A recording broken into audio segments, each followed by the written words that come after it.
Welcome back. Because of the pandemic and a lot of Hollywood movie studios being shut down, there hasn't been any new movies to come out in the last year. But one that's now being released was written and directed by a Northwest Missouri native and filmed here in our area.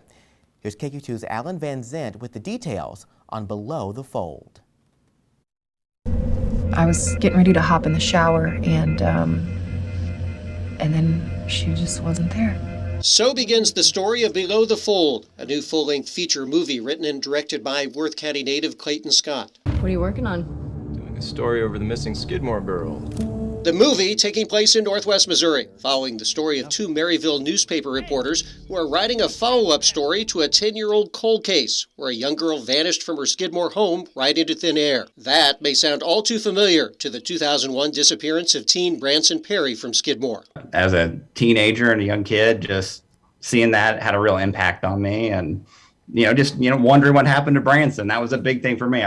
Through the years, I'd always you'd see billboards, you'd see a faded billboard as the years passed, and I don't know, it just stuck in my mind. Scott says his movie is loosely based on Perry's disappearance, but is not factual. Branson Perry was a jumping off inspiration, but we're not telling his story. It's a fictionalized version with, for us, different kind of themes that we're wanting to explore.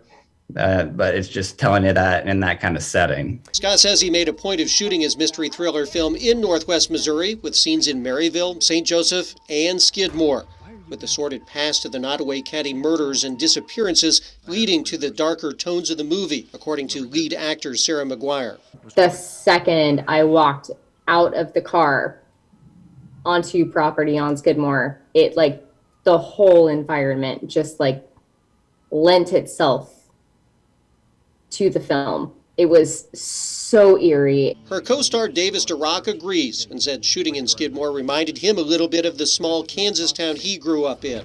How kind of everybody knows your business, and it's interesting when we were shooting there, especially during the winter months, because it was already kind of gray and cloudy, and just being around that town, just all the eyes that are constantly on you. Scott challenges those who say he's just opening up old wounds in Skidmore and trying to pass his piece off as some kind of true crime drama. That's definitely not the case. I mean, we're trying to make a piece of art and basically tell a drama. I mean, we're not trying to stir controversy or be exploitative in any fashion. We're just trying to tell a good story. Alan Van Zant, KQ2 News. Also, you might notice former KQ2's Matt Trenton as a news anchor delivering the news from this very same KQ2 studio. You can catch the movie on Amazon Prime and other streaming services.